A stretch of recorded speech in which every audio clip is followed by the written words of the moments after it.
Hello friends, मैं गौरव और आप सभी को तो पता ही है कि हमारी लाइफ इतनी फास्ट हो गई है कि 2 मिनट में तैयार होने वाला ओट्स हो, दूध के साथ खाए जाने वाला ओरियो हो या वैलेंटाइंस पर पैसे बचाने वाला किटकैट हो। हाँ लोग, हमें पैक्ड फूड्स की तो जैसे लत ही लग गई है। पर क्या आपने कभी ये बात जानने की कोशिश की है कि ये चीजें जो हमारे दुकानों में इतनी इजीली रेडीली अवेलेबल होती है वो आखिरकार बनती कैसे है? क्या बात कर रहे हो? गेट सेट फ्लाई के सब्सक्राइबर हो और नहीं पता? वेल चिलैक्स, डरने की कोनो बात जब गौरव है आपके साथ। आ गया है आपके सामने आपकी क्यूरियोसिटी मिटाने के लिए आपका ये भाई, इंडिया की सबसे बड़ी फूड फैक्ट्रीज का पार्ट नंबर 2 लेकर, जिसमें आपको सब पता चलेगा कि बड़ी बड़ी फैक्ट्रीज में वो छोटे छोटे प्रोडक्ट्स आखिर बनते कैसे हैं। ब्रेकफास्ट के करारे आहा रस्क से लेकर फ्रेंड्स के साथ रोड ट्रिप पर खाए जाने वाले लेस तक, जिसमें हम कहते हैं कि हवा ज्यादा भरा रहता है, ये सारी चीजें आज की इस वीडियो में कवर होने वाली है। यहां तक कि मैं रूह अफ़ज़ा, आपने पिया होगा 125 रुपए का रूह अफ़ज़ा आता है, उसके बारे में एक ऐसी खतरनाक फैक्ट बताने वाला हूं जो आपने कभी इमेजिन ही नहीं किया होगा। सो बिना समय गवाए let us get started with today's video titled how food factories work in India part 2।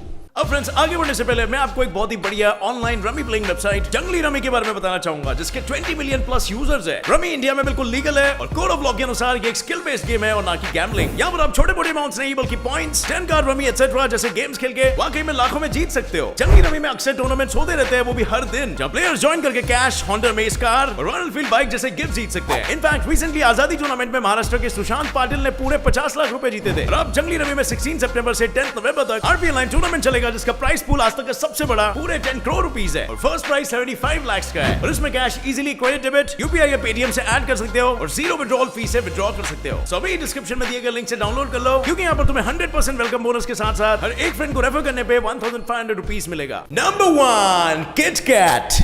पर कभी कभी ब्रेक लो, किटकैट खाओ, जिंदगी आपको शायद कुछ हसीन दिखा दे। अब भाई लोग, हम लोग चॉकलेट्स का बात करें और उसमें किटकैट का नाम नहीं आए, ऐसा हो सकता है क्या? और हमारी प्यारी प्यारी जिंदगियों को इतने सारे ब्रेक्स देने के कारण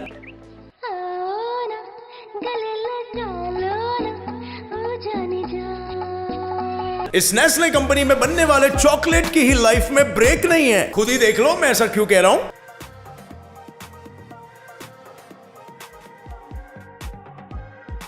अब जैसे कि आप सभी को पता है, इस चॉकलेट में 3 लेयर्स होते हैं। सबसे पहले आता है इसका फर्स्ट लेयर, जो सबसे क्रिस्पी लेयर होता है, कुरकुरित वेफर वाला लेयर, और फिर आता है दूसरा क्रीमी चॉकलेट वाला लेयर। पर यार, इन सब को तब तक कोई नहीं छूना चाहेगा जब तक इसका थर्ड मोस्ट इंपॉर्टेंट और असली मेल्टेड चॉकलेट से लबालब भरा हुआ तीसरा लेयर ना हो। शुरुआत में वेफर्स को कुरकुरित बनाने के लिए बेक किया जाता है और उन वेफर्स को ठंडा करने के लिए वर्टिकल कन्वेयर बेल्ट का इस्तेमाल किया जाता है, और फिर उसे एक ऑटोमेटिक मशीन से जाना पड़ता है, जहां पर इन वेफर्स की क्रीम से पुताई होती है, और साथ ही वो मशीन ऐसे 3-3 लेयर्स को एक के ऊपर एक सेट करके उसे आगे के प्रोसेस के लिए भेज देती है, और फिर उन्हें किटकैट बार में कन्वर्ट करने का काम एक रोबोटिक मशीन करती है। और अब फाइनल टच तो भाई लोग चॉकलेट ही देता है, क्योंकि फिर इन बार्स को चॉकलेट सिरप के एक फवारे से नहलाया जाता है, और बस फिर क्या, इन्हें ठंडा करके एक सिल्वर फॉइल में रैप कर दिया जाता है, जिसके बाद इन्हें बॉक्सेस में भर के रिटेलर्स तक सप्लाई कर दिया जाता है, और उसके बाद आप इसे खाते हो बड़े चाव से।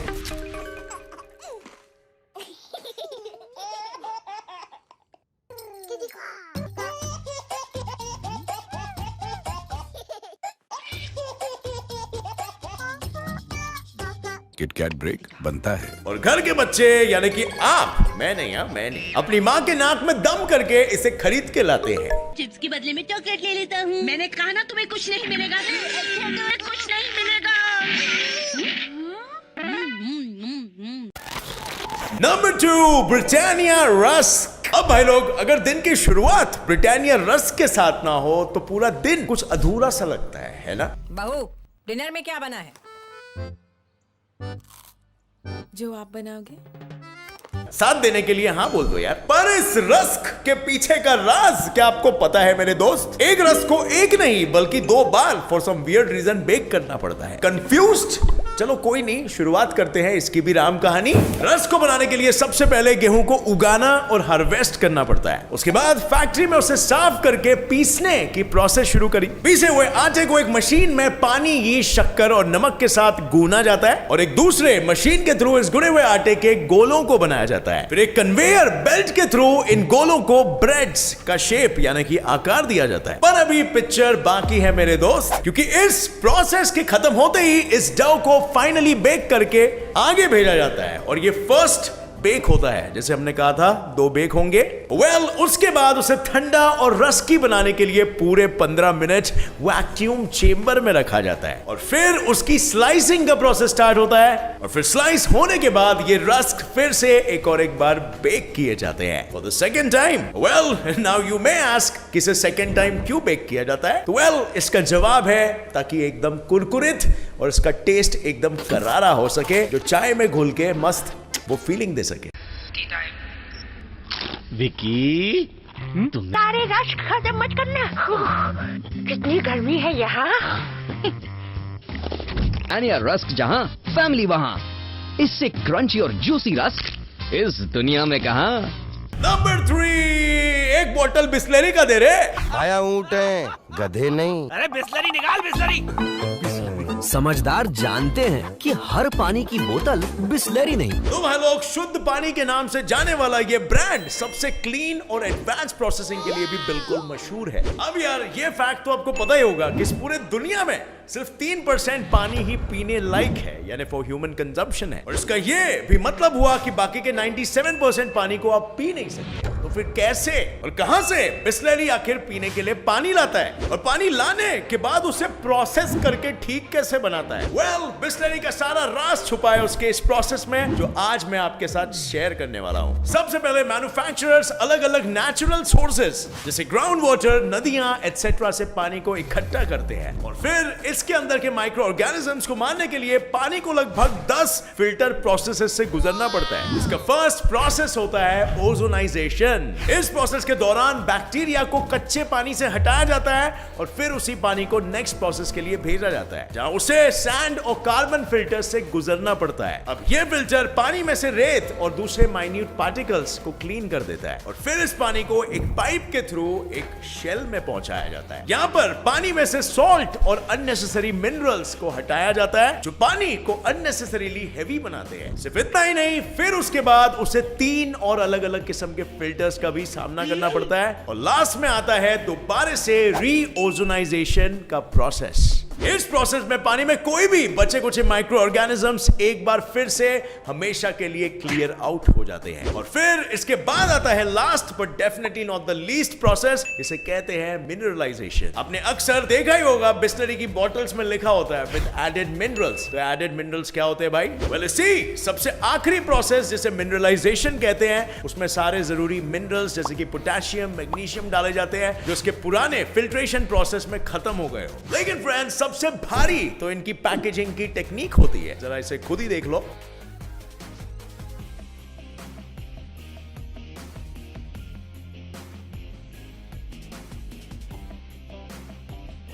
इसके बाद बॉटल्स में पानी भरने का और बॉटल को कैप लगाने का काम भी एक मशीन ही करती है और फिर इसके बाद बॉटल्स की लेबलिंग की जाती है और इन सारे प्रोसेस से होकर ये बॉटल्स जाती है सीधा कन्वेयर बेल्ट पर, जहां उन्हें एक रोबोटिक मशीन कुछ इस तरह पैक करती है।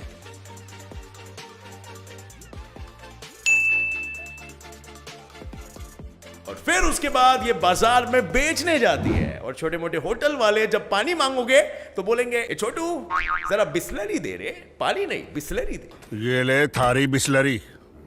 ये बिस्लरी है? हाँ हाँ बिस्लरी है। नंबर 3। अब भाई लोग, जब बात चिप्स की आती है तो मुझे तो सिर्फ लेज ही नजर आता है। आपको क्या नजर आता है? और इसके इतने सारे फ्लेवर्स को देखकर तो सोने पे सुहागा ही नजर आता है और ये मेरा दावा है कि इसे बनाने का तरीका भी आपको उतना ही पसंद आएगा जितना कि आपको इसका टेस्ट पसंद आता है।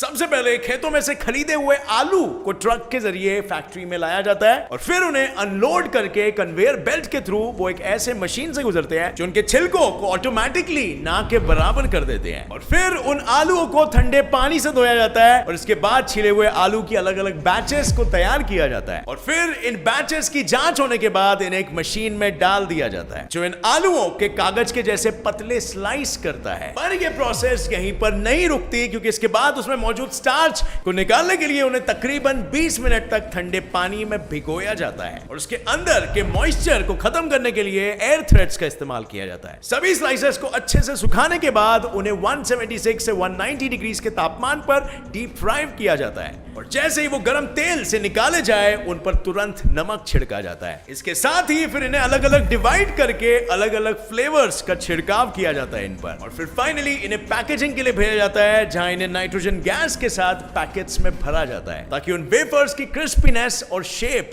बनी रहे। नंबर 5, रूह अफ़ज़ा। अब भाई लोग, सालों से हर घर में बनने वाला ये शरबत आखिर बनता कैसे है?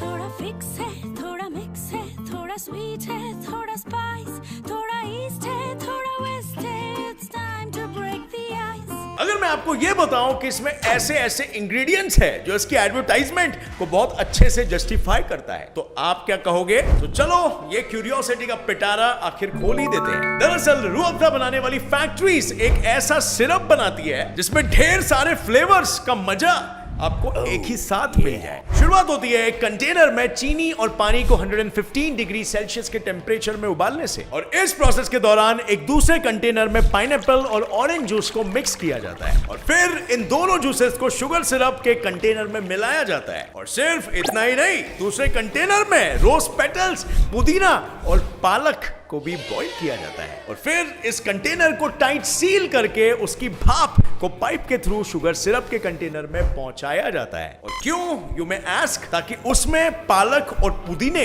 की खुशबू तो आए मगर उसकी कड़वाहट ना आए और फिर उसमें रेड फूड कलर को मिक्स किया जाता है जो इसे इसका ट्रेडिशनल लाल रंग देता है। सो हो गया हमारा शाही सिरप तैयार। अब बात आती है इसके पैकेजिंग की। पैकेजिंग की बात करें तो रूह अफ़ज़ा भरने के लिए बॉटल्स को सबसे पहले कन्वेयर बेल्ट पे रखा जाता है और एक मशीन इसमें सिरप भरने का काम कर देती है और सिर्फ इतना ही नहीं बल्कि 1 मिनट में ये मशीन 265 बॉटल्स को भर सकती है जिन्हें फिर कैप्स और लेबल्स लगाकर बाजार में बेचने के लिए भेज दिया जाता है।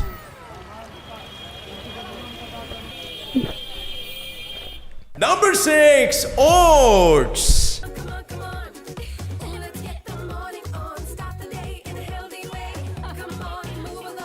अब भाई लोग, हम लोग तो रोज सुबह 2 रोटी और माँ की गालियां खाकर काम के लिए निकलते हैं।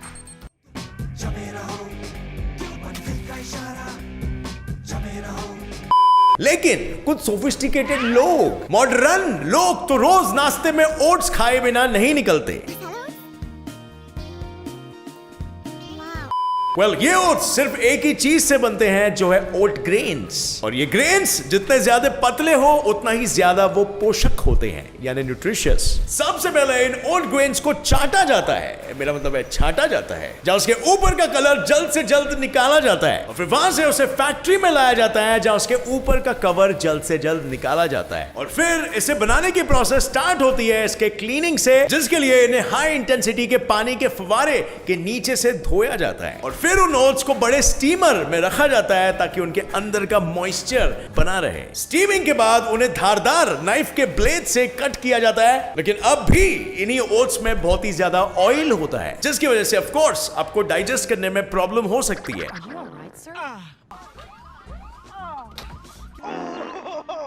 और इसीलिए उन्हें फिर हल्का फुल्का और डाइजेस्टिव बनाने के लिए स्टीम्ड ओट्स को एक मशीन से गुजरना पड़ता है जो उनके अंदर के ऑयल के पार्टिकल्स को खत्म कर देती है और फिर आती है इन्हें रोस्ट करने की बारी, जहां इन्हें एक बड़े से रोस्टर मशीन में डाला जाता है और फिर इस मशीन से बाहर आते ही होती है इनकी लैब टेस्टिंग और टेस्टिंग के खत्म होते ही ओट्स की पैकेजिंग जल्द से जल्द शुरू हो जाती है ताकि उसमें की पौष्टिकता कम ना हो। और इसीलिए भाई एंड बहन्स, आपको हल्का फुल्का बनाने वाले ओट्स को बनाना एक बहुत ही भारी काम है। Number 7, Oreo biscuit.